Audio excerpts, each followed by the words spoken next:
What's going on, Fourth and Inches podcast listeners? You got Kev, Dan, and Stevie P. What's going on, fellas? What's going on, Going on? fellas? Hey, what's up, Steve? What's going on, Dan? What's going on, Kev? How you doing? Not much. About to get into these running back rankings for today. That is what we're going to be discussing on today's podcast. So we'll just get into a couple differences, a little Todd Gurley talk, just a little running back discussion. And remember, if you want to take a look at our at all of our ranks, be sure to visit www.fourthandinchesff.com.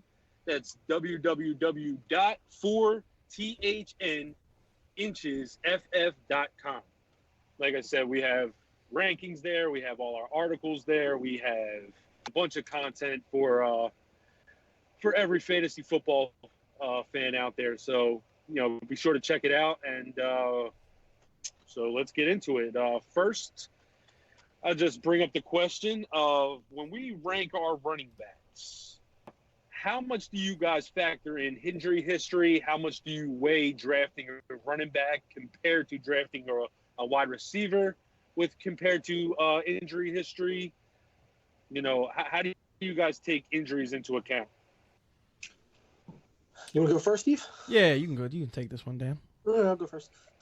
I'm going to say, personally, for me, I like a stronger receiver more than a stronger running back. I know a lot of leagues, running backs go off the board first, but in PPR, I always feel like a really elite receiver does me well throughout the year. As far as the injuries go, of course it's important.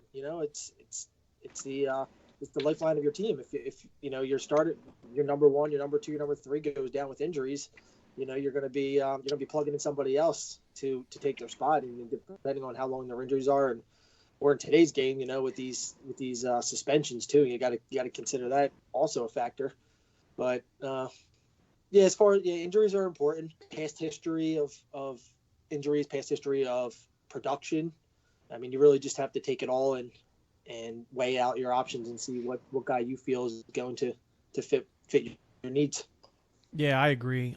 For me, I look at injury history, depending on what the injury is more what I look at. So, for example, David Johnson broke his wrist 2 years ago.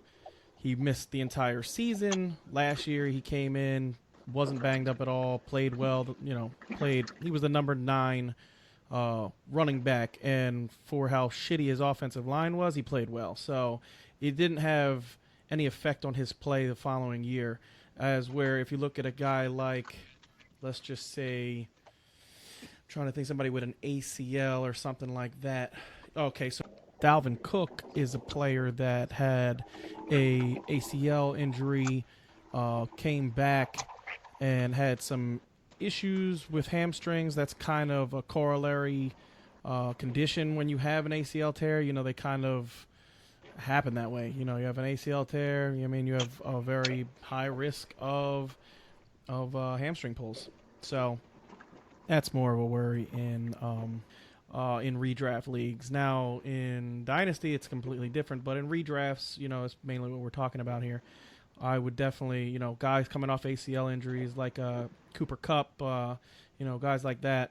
I'm gonna try to either get a little bit later just to ensure myself that I feel confident I have another good receiver.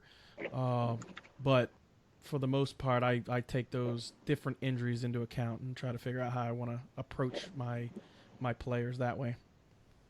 Yeah, I'm actually a huge advocate for going wide receiver as well, Dan. It depends on my ranks and how I feel the value is. So I'm not just saying, all right, first round, I'm grabbing a wide receiver.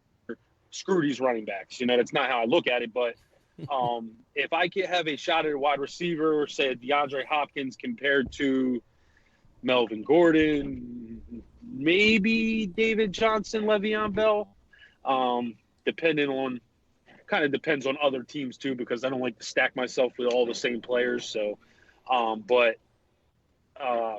when it comes to injuries, I'm definitely a fan of grabbing a wide receiver early.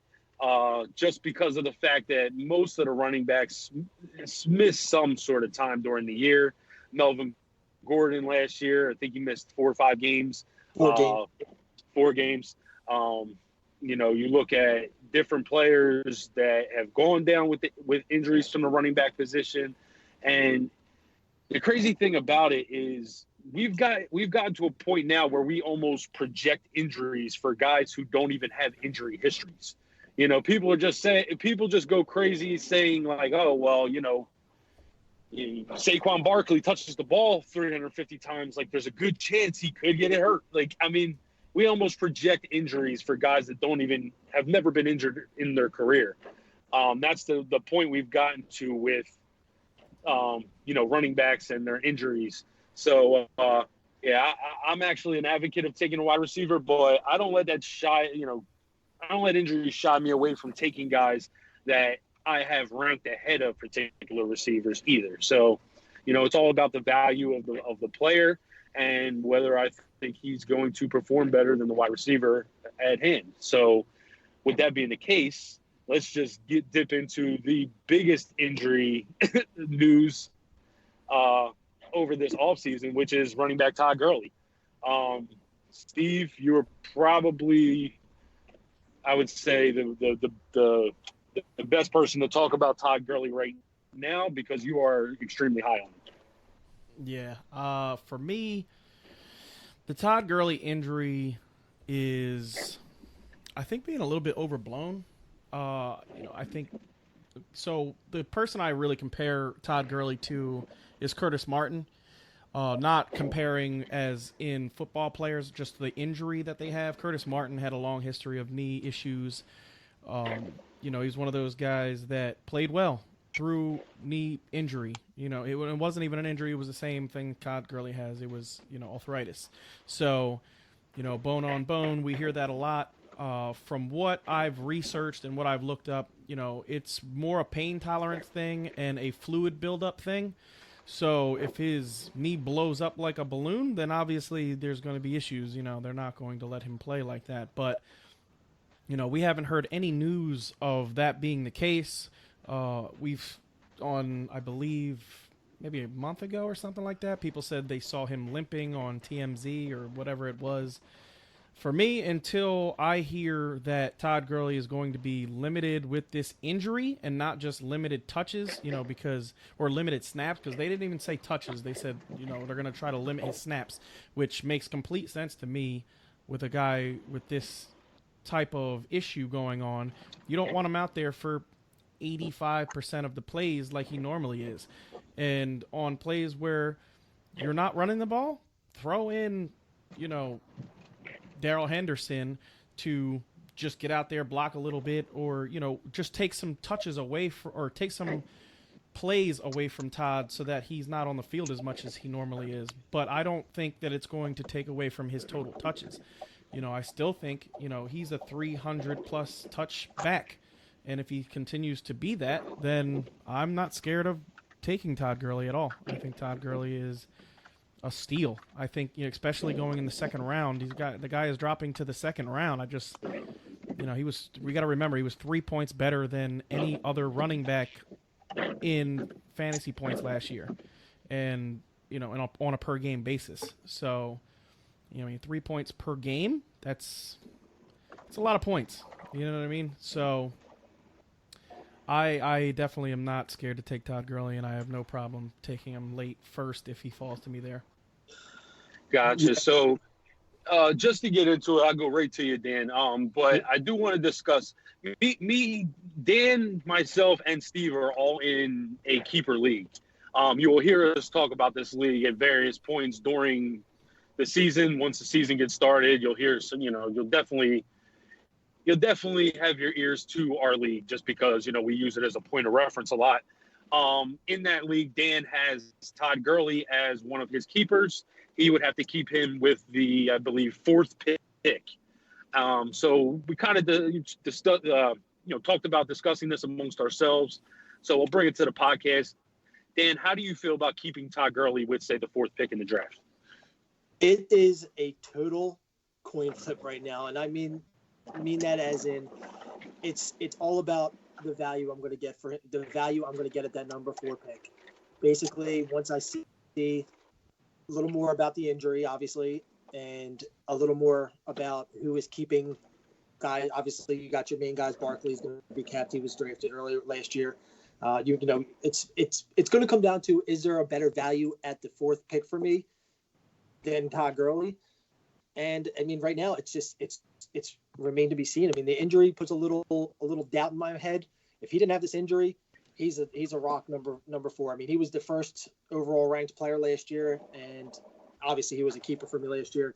I ended up taking him 2 years ago, in I think the late 2nd, and he was a big guy. He was the first guy that I wrote down and just circled. I just for some reason thought he was going to have a really good not breakout season, because he had a good season a couple years prior, but a re-energized season.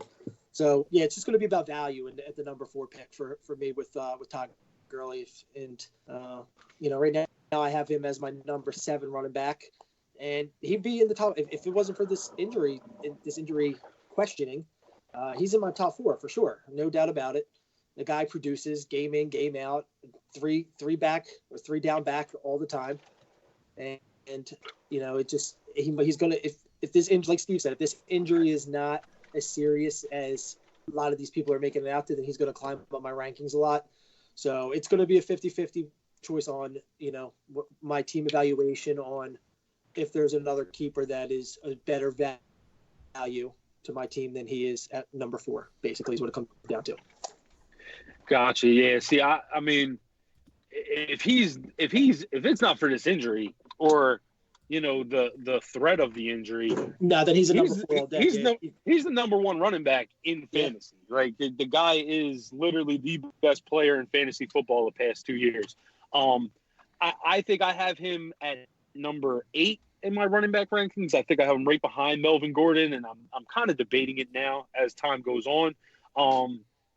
There's so much from each side, because like I wrote a blog. It's on our website. You can check it out. About Todd Gurley, and in the blog, I basically put, like, you've heard from Sean McVay saying Todd Gurley's basically fine. Melvin Gordon, who is one of Todd Gurley's close friends in the NFL, has said the media is just totally overblowing this injury. It's totally being overblown. Meanwhile, you have guys like Terrell Davis, who was a NFL running back that had a shortened career from injuries, who's saying this is the beginning of the end for Todd Gurley. I mean, it's arthritis in the knee. You have Ian Rappaport basically saying that his days as a full-time running back are done. So, different reports have come out about Todd Gurley. What I know about arthritis is it's 100% about pain tolerance. It's about being able to, withstand the pain that's going on in that particular area, and just going out there and dealing with it. I think that they probably have done an immense amount of research on how to deal with it, and they're probably going to go into the season. They'll probably lighten his workload a little bit and definitely reduce his snap count and use, whether it's Malcolm Brown or Darrell Henderson. They're definitely going to use somebody else to take some of his snaps away. But if you're getting Todd Gurley at 280 carries or 280 touches, or,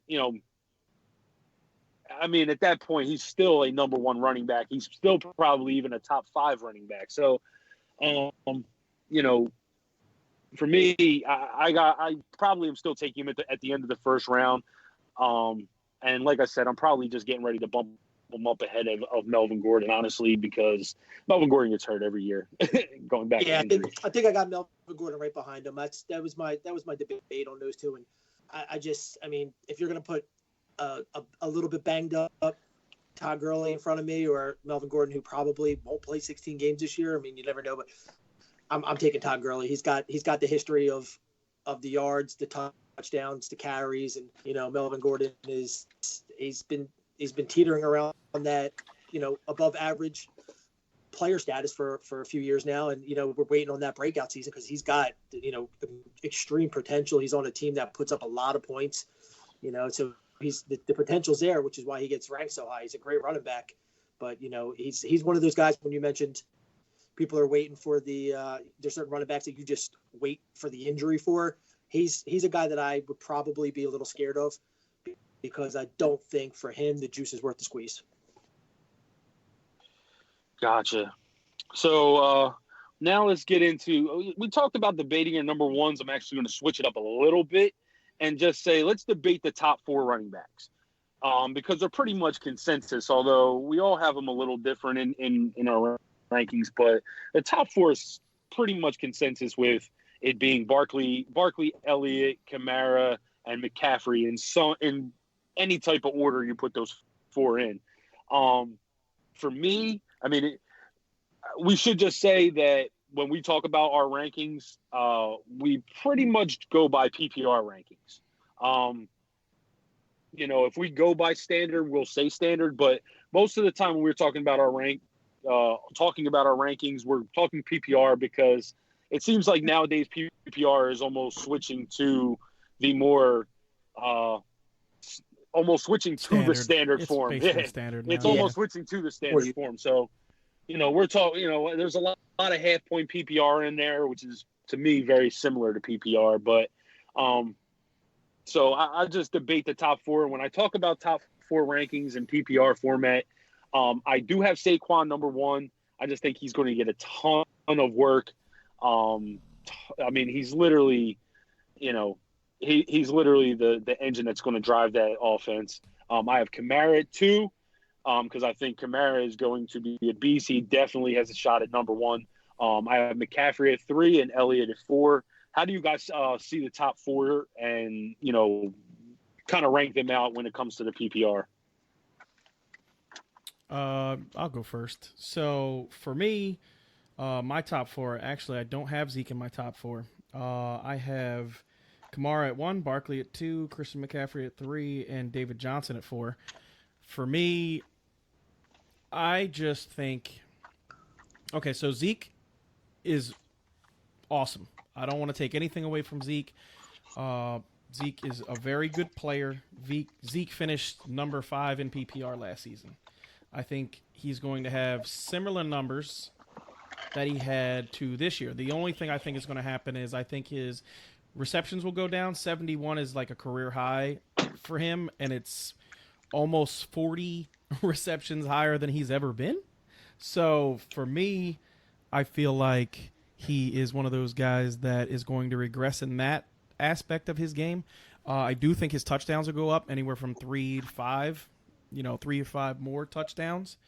And if he has 3 to 5 more touchdowns, I just think that he is going to be, he's going to be basically what he had last year.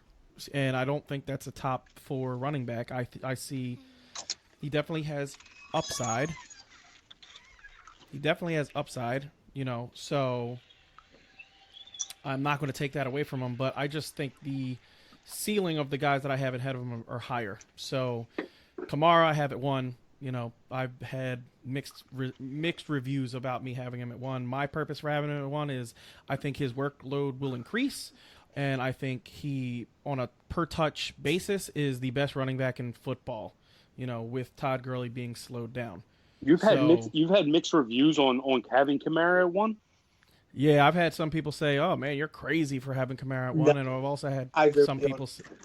I agree. Yeah, he's very debatable, number 1 for sure. I mean, that's your opinion on that one, but I have no issue with putting Kamara at number 1. The guy is unbelievable. I mean, truthfully, there's no problem having any one of these guys at number 1. Any one of them is number 1 running back. So to say you have a problem with it, I mean, maybe they want to debate it with you, but I mean, Kamara number 1 is definitely a possibility. I mean, you look at those first 4 games last year, he was awesome. He was a beast without Mark Ingram on the field. So, I think he might have been number 1 in PPR. He was number 1. He was number 1 in PPR 4 weeks. After the first not 4 only was he number 1, he was number 1 by 20. I think it was 24 fantasy points. Yeah, he had 18 touchdowns last year. He had 18. fantasy points a game. Like, better than everyone else. Than everyone that's else. Exactly Yeah. right. And So, that's only on 270 touches total. So I mean, he not only was he putting up huge points, he wasn't getting the ball as much. That just shows that he's got the potential to break. I mean, he is the one guy in the league that has potential to break it at any time. He reminded me a lot of Chris Johnson back when he was in his prime, where like as soon as he got the ball, if he had any kind of daylight, he could take it to the house anytime. And that's if there's any guy in the league, that's Kamara. Like, as much as I think Barkley is a workhorse and he's incredible, and Zeke is just knows running straight, drilling guys in the chest every play. Kamara he's shifty and he's got agility. Yeah, definitely. So for me, I just feel like, Kamara is definitely, he's my one in PPR. Now, if you're talking non PPR, I have Zeke at one. So, it is that big of a difference. I think Zeke, with the uptick in touchdowns, he's going to probably lead the league in rushing yards, if not be a top 2 guy. And, he's going to score more touchdowns this year. So, if you're talking non-PPR, I got him. But Kamara's been an 81 catch back, the first 2 seasons of his NFL career. And I don't see that number going down. If anything, that might go up. Yep. You know what I mean? Yep. So I like him a lot. Saquon Barkley, we all I think can agree that Saquon Barkley is probably the most electric player in fantasy football. If you watch him just move, the guy is unbelievable. Just check out his highlights on fourthandinchesff.com. The number 4th, the letter NINCHESFF.com. You go to the player profiles, you click on highlights for Saquon or any other player, and you will see what we're talking about. But it is just one of those things where when you look at him play, he's amazing. He's complete. He's complete. Yeah, he's a complete back. Christian McCaffrey, for me, I don't think his work goes away. Yeah, the guy is just, he's going to be a guy who touches the ball a lot. You know what I mean? We have a cheat sheet. We call it the cheat codes, all 32. And I just want to bring that up to kind of, let you guys know what we're talking about here with CMC, because the dude is just ridiculous. So I'm going to bring that up. Let's put that in here. All right. So looking at this is really, it really is crazy when you look at the numbers. So, all right. So Christian McCaffrey had 326 total touches last year, right? The closest person to him on his team was Cam Newton with 101. Right, that's 225 more touches than the next closest player. All right, receptions. He had 107 receptions. Right, the next closest player on the team was DJ Moore with 55. Right, if you're talking about yards, Christian McCaffrey receiving yards. I'm not talking about total yards. Receiving yards had 867. The closest person to him was DJ Moore with 788. So that's close, but he's a running back. DJ Moore is running patterns. He's catching the ball out of the backfield. Christian McCaffrey had 219 rushing attempts for 1,098 yards.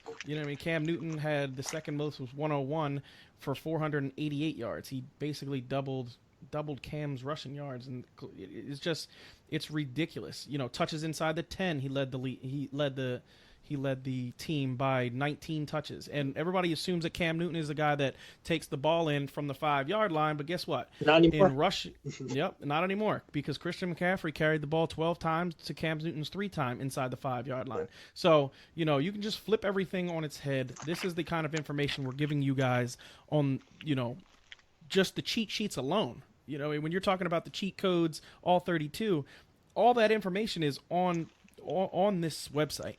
So, you really want to check that out. I'm telling you, it's worth its weight in gold when you can look at the numbers and see graphs that tell you exactly what each player is doing on the team. It'll help you if you're trying to decide from this player to that player. It's going to help you. So, just listening to those numbers, I heard Kev go, "Whoo!" You know what I mean? It's one of those things. You look at these numbers, and Christian McCaffrey was a beast. So I'm not taking him out of my third spot. And David Johnson is another guy. David Johnson is another guy I want to bring up with the cheat codes. Sorry, I'm taking a lot of the time, guys, but I just got to impress these cheat codes to everyone so people can see how crazy it is when you're talking about these top 4 guys. So David Johnson, 308 total touches to Chase Edmonds, the closest guy on the team with 80 touches. That's another guy with, 228 more touches than the closest guy, 48 touches than the closest guy on his team. Mm-hmm. Targets, David Johnson had 76. Larry Johnson's the only player who had more. Receptions, David Johnson had 50. Larry Fitzgerald had 69. Larry Fitzgerald also had 112 targets. So, dude, I was like, Larry Johnson is playing again? Larry Fitzgerald, sorry. But Larry Fitzgerald had, 112 targets to David Johnson's 76, and David Johnson still caught 50 passes, only 19 less than Larry. You're talking about receiving yards. He had 446, and this is the stat that really everyone needs to know with it comes to David Johnson. Inside the 10-yard line, he ran the ball 16 times. The only other player that got a touch is Chase Edmonds with 5. Inside the 5, he had 9. There was no other player that had a touch inside the 5-yard line. He runs 100% of their goal line work. 100%. Okay, he ran the ball 9 times inside the 5. Guess what? Had 7 touchdowns. So, no one else is going to touch the ball. So, David Johnson in a more electrifying offense is going to be very good this year, and I have him very high in my ranks. I just want to touch too, Steve, on the fact that they can go to the site and see they can see a teaser on it, so they don't, they can get an idea of what the cheat codes all 32 breaks down as, and right on the site you can see a teaser on that. Yep, and it shows you all that stuff. I believe I have the site up actually. I can tell you who's on the teaser. I believe it's the Seahawks, but Seahawks or Rams. Yeah, it's Seahawks or Rams, one of the two. Let me see. It is the Seahawks. So you'll see all the stats for every important stat, the players that have left, the players that have come into the team, additions and departures, the offensive line. We talk about the offensive line. We tell you what guys left, what guys, came in. It's really crazy how much information is on. Very elaborate. Couple sheets. Yes. You guys are going to love that. All right, Dan. So do you have anything to add to the top 4 running backs and your thoughts on it? No, we pretty much touched on them all. Everyone gave good detail about each guy. I pretty much, agree with, the comments because it's where I have them. They're the top 4 for a reason. I think Barkley being my number 1 is just going to be up there for the pure fact that he's just going to continue to get tons and tons of work. He is the sole offensive player producer on the Giants, and it kills me that being from the Philly area, kills me that he's playing for New York, because we got to watch the pleasure of watching him at Penn State and basically transition over to the NFL. His work ethic, his ability, agility, speed, power. He's the perfect combination of running back. He's going to terrorize the Eagles, the NFC East, the NFL for a lot of years. 2,028 all-purpose yards in his first NFL season. He's only the 3rd rookie running back to have 2,000 all-purpose yards. He had 15 touchdowns in his first NFL season. He's going to be awesome. On a team that reminded me of terrible. I wrote an article called Saquon 2.0, Barry Sanders 2.0, because it's not so much his run style that reminds me of Barry, and I touch on that. It's the situation, it's his, the team that he's on, that Barry was on the Lions for 10 years and never got that quarterback or that receiver to take the pressure off of him. He was basically the workhorse of that team for 10 years, and just watching Saquon in the first year, it's got to kind of bringing back the memories of it, with him being the workhorse, with him being the guy, the touches, the touchdowns, just being the everything on the Giants so far. I mean, it's only 1 year. The Giants are a team that has won championships, so we don't know, what they're going to do in the next few years if they're going to build around them. But it's a good article. Check that out on our website. It's in the blogs. But it does have it's got some reminiscence of old number 20. All right, fellas. So now we'll transition into a few players in our ranks. We'll start off with guys that are borderline top 24 running backs, depending on who's ranking and who's not. I'll start with you, Steve. Now, obviously, like we said, this is PPR. You have James White at 17. You are the highest on him, I think, by far. Talk about James White a little bit. Last year, I know he finished as, I think, the number 6 running back in PPR. So, yeah, what do you saying a little bit more of the same from James White? Yeah, I just think with the loss of Gronkowski, they are going to need someone to take over more of those touches. I don't think James White role changes at all. I still think he is the pass catching back for that team. I think that his role is the most rock solid role of any of the running backs on that team, really. I just don't see a scenario where his role changes. I don't think he's going to get more carries. That's not why I have him at 17, but I do think that the team is going to throw the ball out of the backfield a lot to him. I just see him getting a whole lot of touches.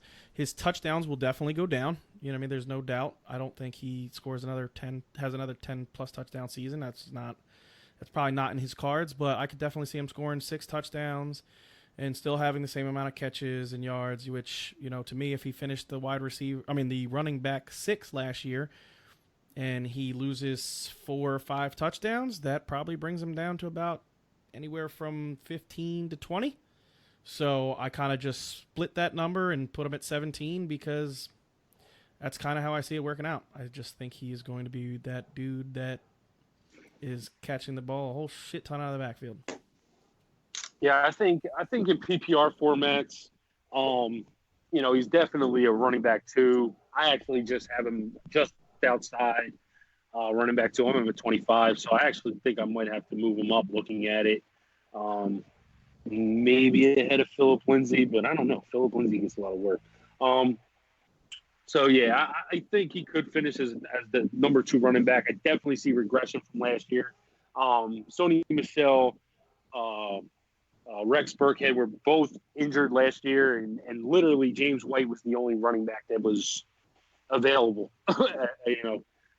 So to me, he's definitely going to see some regression. Even with Damian Williams there, Steve, I know you even like Damian Williams getting a lot of work this year, or at least having some role in New England's offense.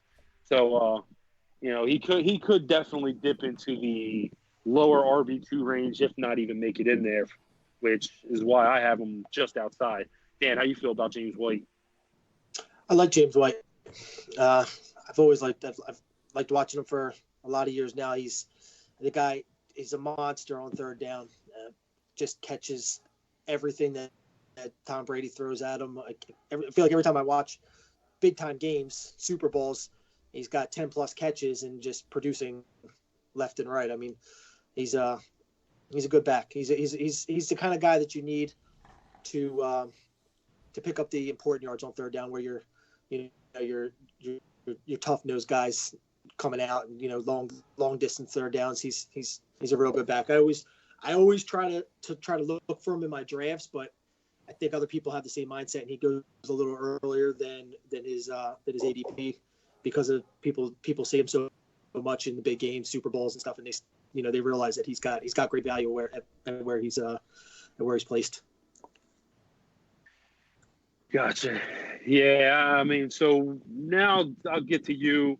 Mark Ingram is a guy that you seem to be extremely low on. You have him just outside of as a running back 2 at 25. So why don't you talk about Mark Ingram and why you're a little low on him? I think he's in a crowded backfield. I think he's getting a little long in the tooth. He's not only is he's not really fighting the Gus bus for a starting role. I mean, he came there and now he is the starting running back, but he's gonna lose carries to Gus, and he's definitely gonna lose carries to Lamar because he takes off every chance he gets. So I mean, he's just a little old for me, and I don't think 25 is RB2 status, and I think that's accurate for him.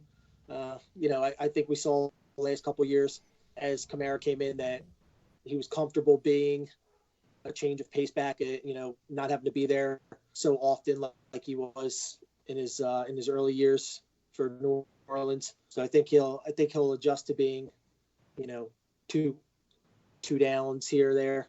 I don't think he's going to get a lot of third down work. So I think RB2 is where he'll settle in. I'm not real low, I'm not real high on him. I'm just kind of, Yeah, see, here's my thing when it comes to Mark Ingram, because I think he has a chance to really do some damage this year. Last year, from week 10 to week 16, Gus Edwards was the 24th running back overall in that same offense, pretty much. Mark Ingram in his offense was 16 overall as the number 2 running back on his team, not getting nearly as much touches as Gus Edwards. I think Mark Ingram is just incredibly more talented. I think Mark Ingram is just incredibly more talented than Gus Edwards. And he's probably going to lose a little bit of receiving work to I would say Justice Hill. There's still Kenneth Dixon there. But, I think Mark Ingram has a chance to really – I think he has running back 1 upside. I really do. In this offense, I think Mark Ingram can take off. How do you feel, Steve? I don't see him having number 1 upside just because of the guys that I have up there, but I definitely think he could be a really high-end number 2, maybe finish around 15. Even 13, 14, 15. Yeah. You know what I mean? I think I have him somewhere around there. For me, Mark Ingram has always been a little underrated. He is one of those guys that he does catch the ball out of the backfield well. I think a lot of people see how his running style is, where he's kind of he's chunky. I'm gonna truck the shit out of you if you stand in my way. And I think people assume that he can't, catch the ball out of the backfield, but he does catch the ball out of the backfield well. I wouldn't say he's a great catcher of the football, by any stretch, but he's definitely a guy that catches the ball, pretty well. So I think he will be on the field for, I definitely think he's not a situational back where he's only going to see the field on first and second down, but I don't think he will get all of the receiving work either, because you guys know I've talked to you guys about Justice Hill, and I love this kid. I really, really like his game. I think he is a really good back. Yeah, that's a big thing. He's in a crowded backfield with a lot of kids that are going to get potential to get touches. And it's as soon as one of these guys has a big game, what does that do for Mark Ingram as far as his touches go? So, it's going to be interesting. Like I said, I'm not as high on him, but the guy has produced. He's had a really stellar career throughout so far. So it's going to be interesting to see, especially being on a new team. I just don't. Yeah, it's going to be a high volume running game. They're all going to get touches. Lamar is not exactly the elite passer, that's for sure. No, he surely didn't show that in year number 1. He surely did not show that last year. No, but real quick. Okay, so everybody does say that about Lamar. The one thing that, Greg Roman is going to bring to that team is a short passing game that they didn't have last year. Because if you watched, he really was trying to take some shots downfield. He was just overthrowing guys. I think, with the addition of Marquise Brown, and I just feel like they are going to try to get quick passes out of his hands, kind of what they did with Tyrod Taylor when Greg Roman was the Bills' offensive coordinator. I think they're going to get quick throws to him, get the ball out of his hands on certain plays, and that is going to open up the offense. I think that the Ravens' offense is really underrated. So, I really, I'm not saying Mark Ingram is a top 12 guy. That's not what I'm saying. But I could definitely see him as a high end too. Just because of I think that offense is going to be good under Greg Roman's eye. Yeah. All right. So I'll get into my guy in the top 24 that I'm higher than on more than Steve and Dan are. Is Damian Williams. I honestly mentioned earlier in the podcast when we were discussing the injuries, how people kind of project injuries onto players, and to me, Damian Williams is the biggest victim of that this year so far, because he's 5'11", 215 pounds, I believe. So he's actually not as small as what you would think. He looks small on the football field, but he's really not. I mean, he's no different than, say, Brian Westbrook was back when Andy Reid had him as the number one, as his main running back. So, like I said, this guy is, he's in the best offense potentially. I mean, depending on the Tyreek Hill situation, he's in one of the best offenses in the league with a coach who does nothing but, create fantasy love at the running back position. And to be honest, he finished the year last year very well when Kareem Hunt got suspended. I think, I have him at 11. I have him as an RB1. I have him just ahead of who was the guy I had him just ahead of? Leonard Fournette. Oh, I have him way ahead of Fournette. Actually, yes, there. Actually, I don't have him way ahead of Fournette. I have him right ahead of Fournette. So I'm right behind Joe Mixon. I'm right behind Joe Mixon, and Damon Williams is next on the list. I just think the guy has running back one upside in an offense that is going to do nothing but produce.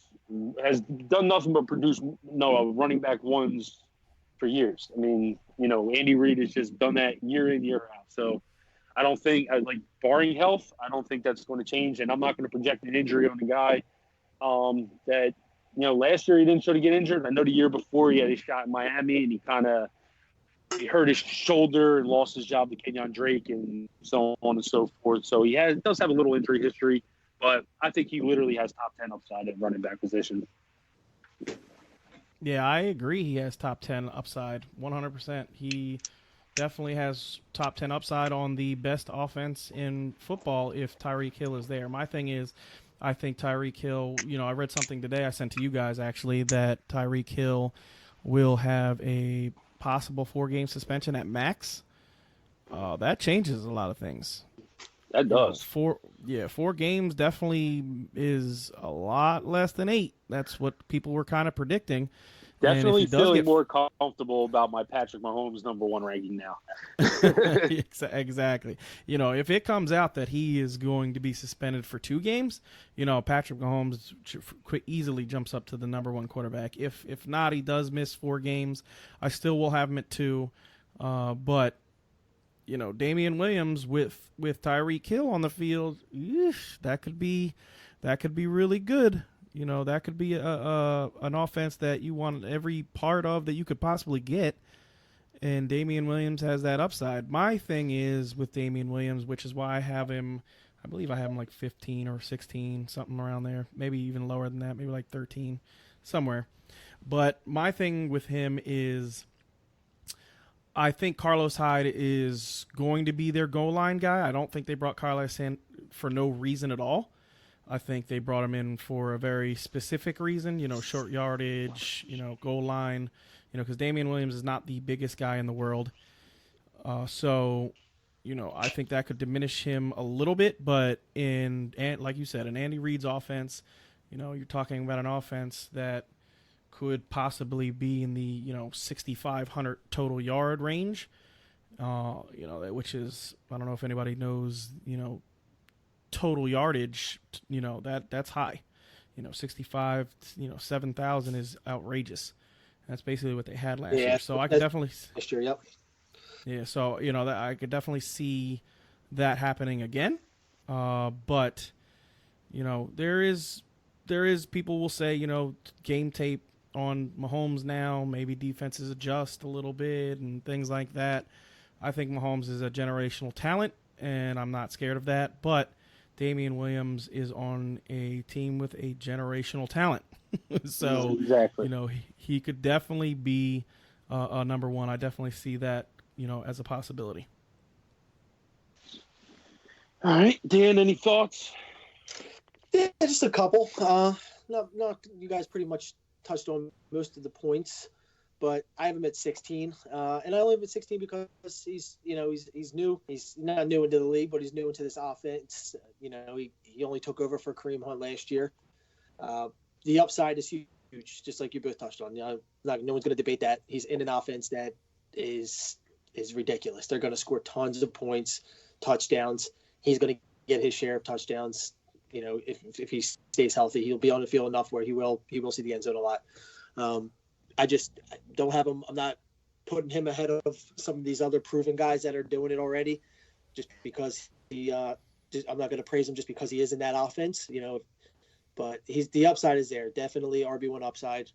I agree more so with Steve than Kev with the Carlos Hyde thing. I actually made a point here about Carlos Hyde, and I think that you should take a flyer on him, not only with the possible, never know who's going to get injured, but with the workload that Williams is going to get, you don't know how he's going to hold up to it. But Carlos Hyde's done it before. He's had in 2016, 2017, he was just short of 1,000 yards each season. So he's been the workhorse back. He did it in San Fran for a couple of years, so he can handle the heavy load if need be. And he's definitely going to take some touches away. That's my only fear of why I have him where I have him. If it wasn't, if he was not with a guy like a Carlos Hyde, then he would probably be closer to that RB1 status, right at the end of that for me. All right. So just on the way out of Damian Williams last year from week 13 to 16, the final 4 weeks of the fantasy football season, Damian Williams was the number 5 running back. That was when pretty much Kareem Hunt, I believe that's when Kareem Hunt got suspended, was right around there, maybe a little bit earlier, but a little bit before 11. That. Week 11? Okay, so yes. Yeah, so the final quarter of the fantasy season, Damian Williams was number 5 running back overall. So now we'll get into a couple of the mid-round players that we both like, or that we all like, I'm sorry. Steve, why don't we start with you? Give me one mid-round player. I guess we'll go one each, and then, you know what? Just give me both of yours. We'll do both. Let's see here. Sorry about that, guys. I was looking up something, but mid-tier guy, we're looking at 25 to 40. Yeah, is that what we were saying. Yeah, somewhere around 25 to 40 that you think could be, maybe a solid fill-in or possibly break into the top 24. All right, so for me, let's do. Okay, so top 24 guy, I would definitely say Rashad Penny has a chance. Rashad Penny is a guy that is on a Seahawks offense that is going to be another offense that runs the ball in outrageous amount. So, I could definitely see Rashad Penny. I think it's going to be more of a hot hand type deal with that team this year. Chris Carson is – we all saw what Chris Carson did last year, and I'm taking nothing away from Chris Carson. I have him ranked higher. So, I'm not saying that Chris Carson is going to be bad by any stretch. I think Chris Carson, if he stays healthy, he will be good. But Rashad Penny showed some of his explosive nature last year. We watched him play in a couple of games where he had some pretty big runs. I don't believe Chris Carson had any runs over 30 yards last year. So, he's just Chris a touchdown machine. Yeah, he's just, he's definitely going to be their goal line guy and all that. But Rashad Penny, I believe, could be a little bit explosive, which, in fantasy football, that's kind of what you want out of a guy that you're picking later that could possibly blow up. My other guy is Darius Geis. Okay, so this is the year coming after the ACL, which is what I'm talking about when I was talking about injuries earlier. So, we could see some issues develop with hamstring or things like that. But you got to remember he did get hurt in the preseason. Most ACL injuries happen during the season. Week 4, 5, 6, 7. You know what I mean? It's a wear and tear injury, really. So, he could develop some kind of hamstring injury, but he's removed. I know they went back in to do some cleanup surgeries. I think it was like 3 different cleanup surgeries because he was getting some kind of infection, which, maybe slowed down the healing process. But Darius Geis is on an offense with a good offensive line. I know they didn't look like it last year, but I don't think a lot of people realize how hurt they were last year. They were the most injury, had the most injuries on a team for any team in the NFL. And basically their whole offensive line got hurt last year.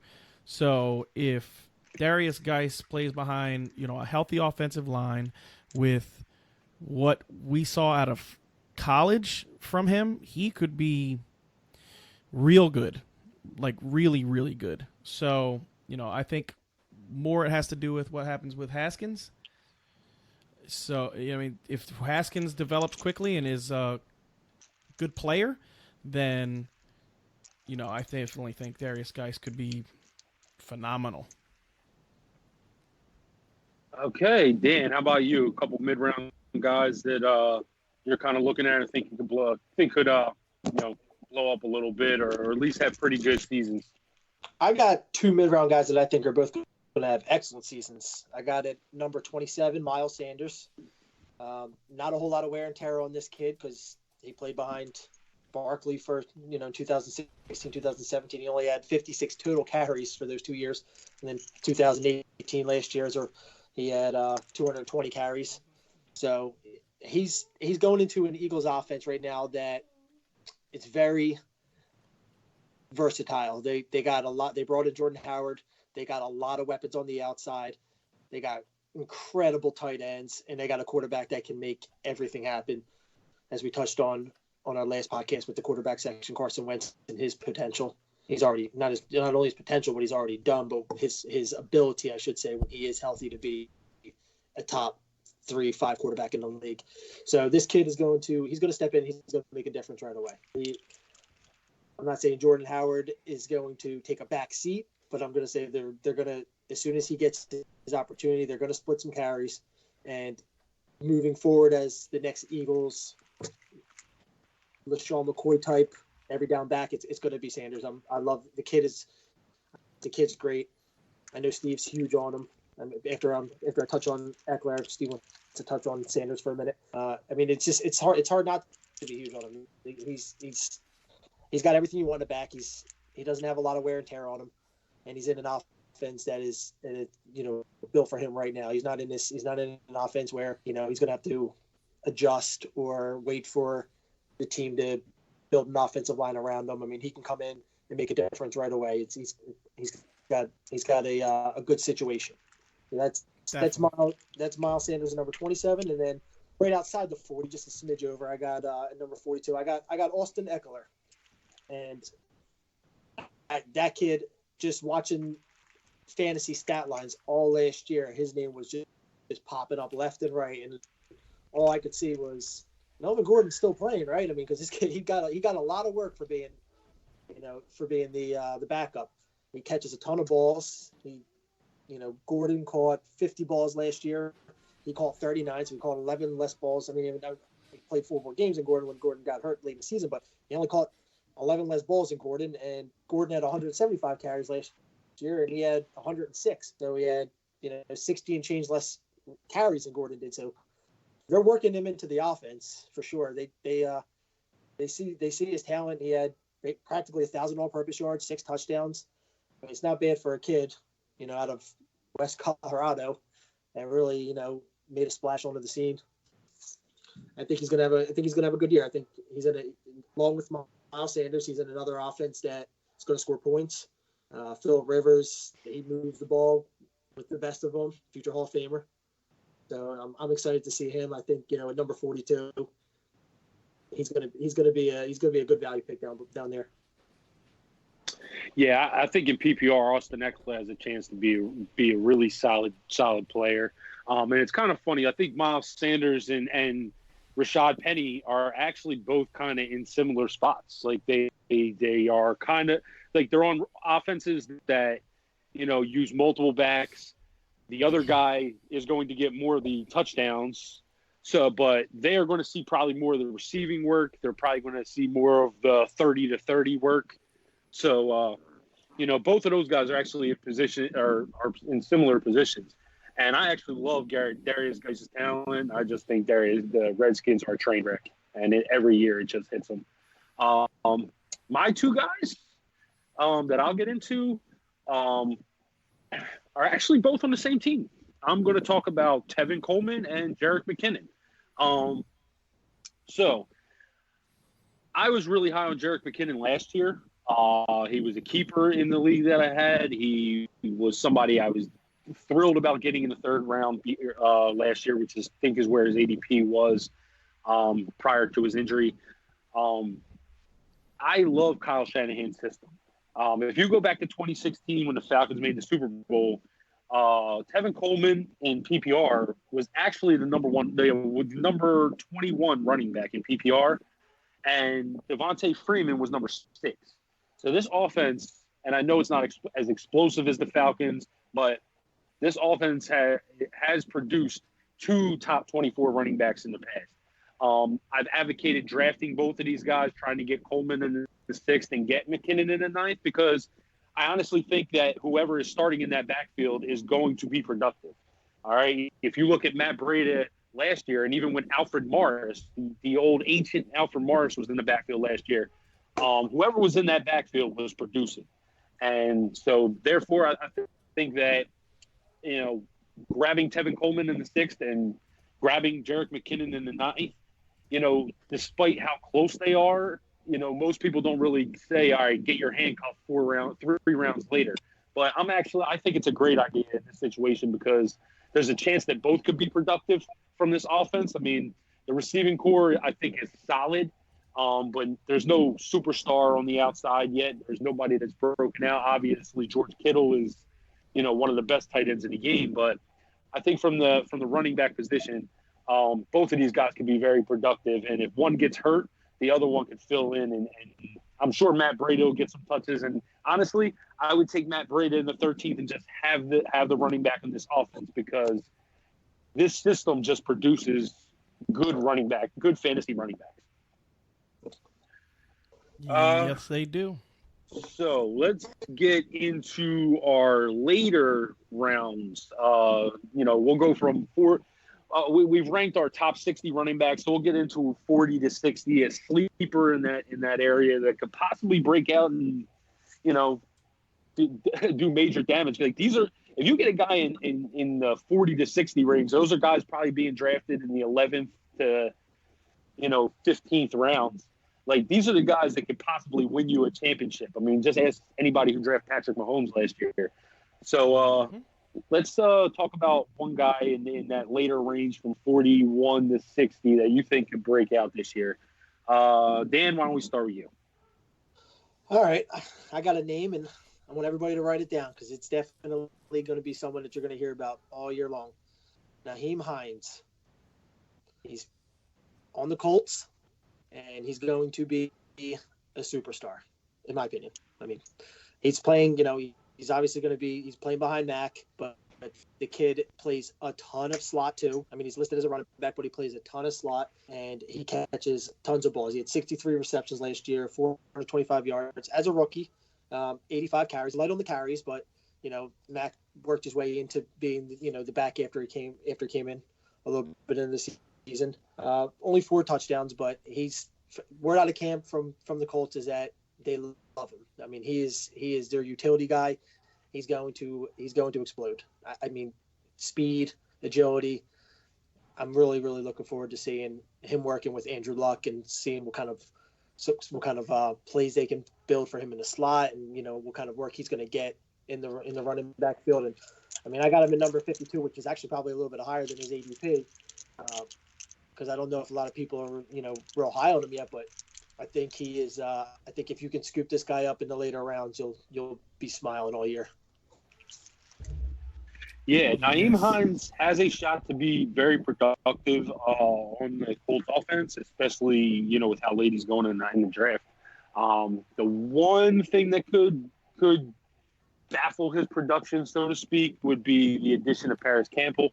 That could hurt him a little bit, but he definitely will be taking over the third down work. For that backfield, because Mack isn't necessarily the I don't want to say the greatest pass catcher, but he just wasn't really utilized in the passing game as much last year. I think he had somewhere in the teen receptions last year for the whole entire year. I can't. It was in the teens though. He was not utilized as a receiving back at all. They pretty much just used him first and second down, small yards on third down. So the opportunity for Hines is definitely there to make plays on third down. Yeah, I could see Nyheim Hines, having a similar, feel to what he did last year. I mean, he was the guy, caught the ball out of the backfield of the Colts. And I think the Colts offense is going to be very good this year, so I can definitely see him having a good season. All right, Steve, why don't you go? I could probably almost guess who you're going to go with, but go ahead. I got so I'm going to go with D'Onta Foreman. Oh, that is not who I thought you were going to go with, but I mean, yeah, I'm in agreement with you. Yeah, yep. I'm going to go with D'Onta Foreman. For me, D'Onta Foreman, of all the guys from my list, 40 even below, has the most upside. I just feel like he is a guy that is playing behind a running back that's not good. I just don't think Lamar Miller is any kind of special. I think he's just a jag, just a guy. And I'm not interested in drafting, him at all. But I am interested in drafting, D'Onta Foreman in round 10, or later, because I've seen him go as low as round 12. So I am interested in getting him on my team, and I think people forget how he looked before he got injured, and I do, I completely understand, that type of injury for a running back is normally the death sentence to running backs at that position. But D'Onta Foreman was showing that he was very explosive. He was, a guy who could break tackles. He weighs 230 pounds. He's a 6-foot back. He has all of the traits of a number one running back. And if he shows that he can do the job, what is stopping them from letting him take that job? To me, there's nothing. This is the last year of Lamar Miller's contract. And, D'Onta Foreman is one of those guys that if I can get him, in round 10, I'm going to do it every time, because I just believe in the kid's talent. I believe what my eyeballs told me his rookie season before he had that, terrible injury, on that long touchdown run. But that long touchdown run is etched in my brain because, he hit that hole and he was out. So, for me, definitely a guy that I am hopeful to get in round 10, and if he falls later than that, then that's even better for me. Yeah, I'm in agreement with you. We've both been kind of watching the Texans running back situation a little bit. Both of us actually have talked previously, like, why did they not cut Lamar Miller? Who knows? He's got $6 million on their cap. I don't know how much of it's guaranteed or how much of a cap hit they would take. I forget. I remember reading about it, and I just didn't. It's just not etched in my brain right now. But to me, all right, with D'Onta Foreman, I think this is the perfect. This would be the perfect team to go out and trade for Duke Johnson.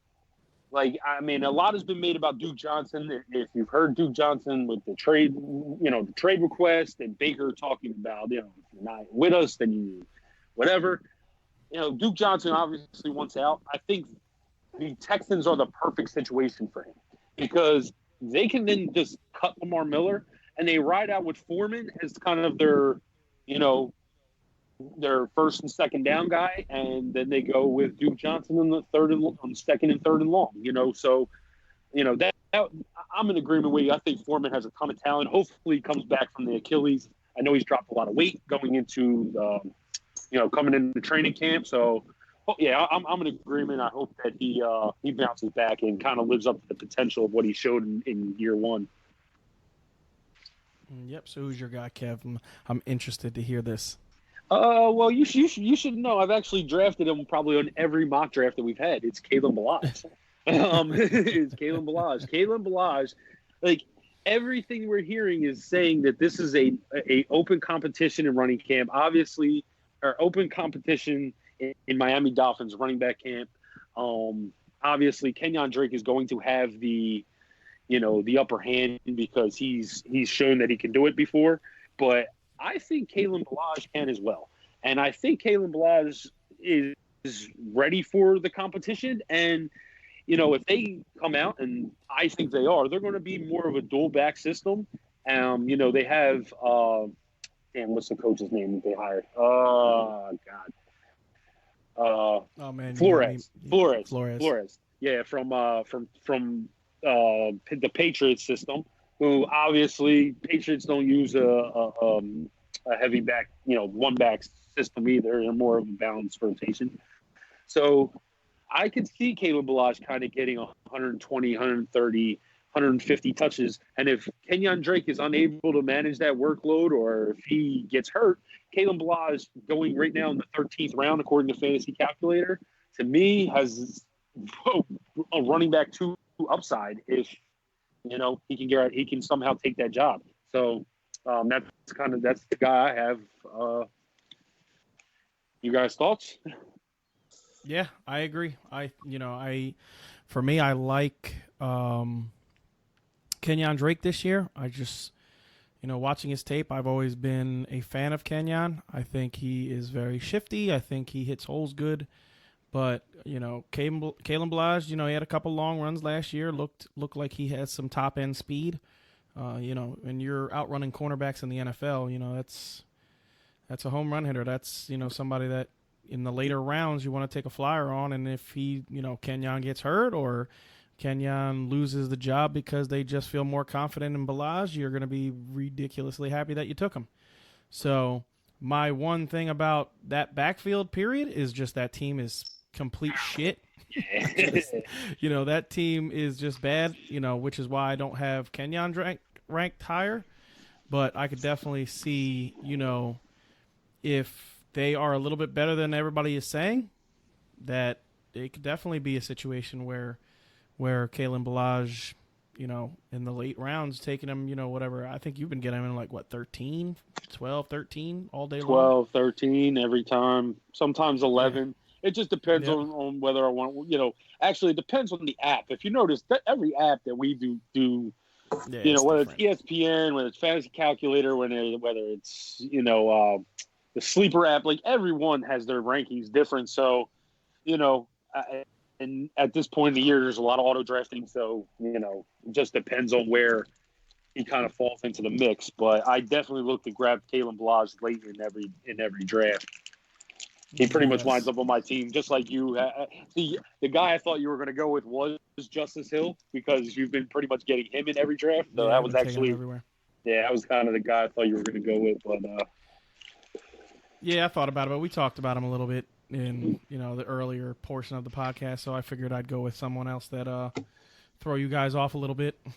There's one name, guys, that I think that a lot of the listeners are going to be curious about, because it's the sexy coach and it's the young kid, and I'm just more curious to see what you guys think about Josh Jacobs. What 2 minutes each, if what your opinions are on him, because I think you just hear nonstop buzz about him. Is he ready for the role? He didn't get a ton of work in Alabama. I'm not high on him. I'm not low on him. So what do you? Yeah. So for me, I like Josh Jacobs. On the website, fourthandinchesff.com, me and Kev do all the player profiles. So if you look at the player profiles, I did all of the running backs. Kev did the wide receivers. Kevin did the tight ends. I did the quarterbacks. And that's basically how we did it.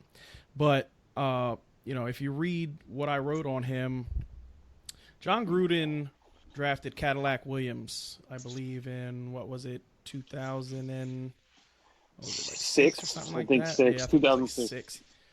and he had 290 touches his rookie year. I was going to say, he did not waste any time giving Cadillac the ball. No, Cadillac got a healthy workload. So if it's anything like 2006 Cadillac Williams, I think Josh Jacobs is a very good player. I'm not going to say I think he's better than Cadillac because I really, really, really liked Cadillac coming out of college. He was a freak of nature. Yeah, I loved Cadillac coming out of college. But if he does get 290 touches and, you know, he seems like a better receiving back than Cadillac was coming out of college because Cadillac was never known as a pass catcher. But, you know, he seems very fluid with the ball in his hands, you know, catching the ball.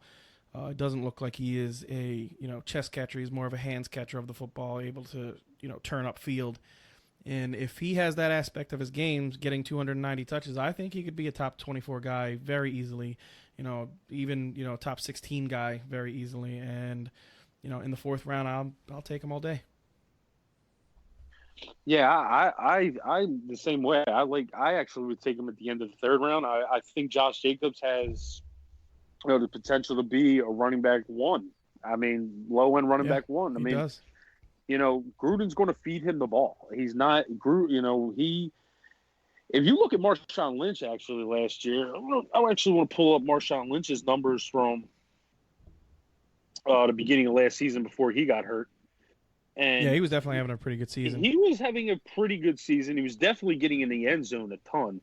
So they had a tough schedule to start last year, if you remember. They you know, they had some tough games, you know, in the beginning of the year. So, you know, you also got to take that into account. Yeah, and when you're looking at the stats. Yeah, and they had Kansas City, who, despite having a bad defense, was putting up a ton of points. So you almost had to play, you know, catch up with them. And you know, they had Denver, who's got a good defense. The Chargers have a pretty good defense. Marshawn Lynch was number 14 running back from week 1 to week 6 last year. So, you know, that just shows, like, you know, Gruden is going to use a one guy in his backfield. He typically does. You know, back when he had work done in Allstott, I think it was kind of a, you know, he kind of had Tony Dungy's team. So that was a little different. But since then he had Cadillac. And then, you know, last year he went with Beast Mode. I could kind of see Josh Jacobs. I mean, I think they were going to use Crowell a little bit more, but, you know, obviously he got hurt and went out for the year. I think Jacobs is in line to get, you know, a ton of work this year, possibly, you know, 290, 300 touches, the same way Cadillac did back in his rookie year. And I think Jacobs has a chance to finish potentially as an RB1. Yeah, it's definitely his job to lose. That's for sure.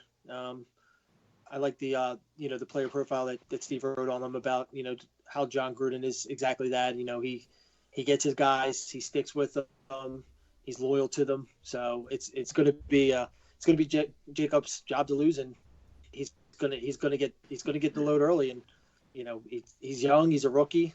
I don't know if he's going to be used to it. That's the only reason that I didn't rank him higher. I mean, I got him in the early 20s, which I think is good for you know, his situation and his value. But I could definitely see him being much higher next year if he proves to be the player that, you know, Oakland thinks he's going to be, and potentially can be. You know, I mean, John Gruden he knows how to work running back. So he does. Work done. You can go down the list of running backs that were very productive under you know, John Gruden. So running backs and defenses. We don't know much about the receivers and quarterback situations, but running backs and defenses, that's how he built his career. Yep. Definitely. And on that note, we will end it, guys. Remember, we will have more podcasts coming to you, and, you know, remember to check us out or check out our website at www.fourthandinchesff.com. That's www.fourthandinchesff.com for all the content, for all the blogs, the articles, the player profiles, the cheat codes that we talked about today. Ton of information on there. Make sure you guys check it out. And until next time, we will talk to you guys later. Peace out. Take it easy. Have a good one, guys.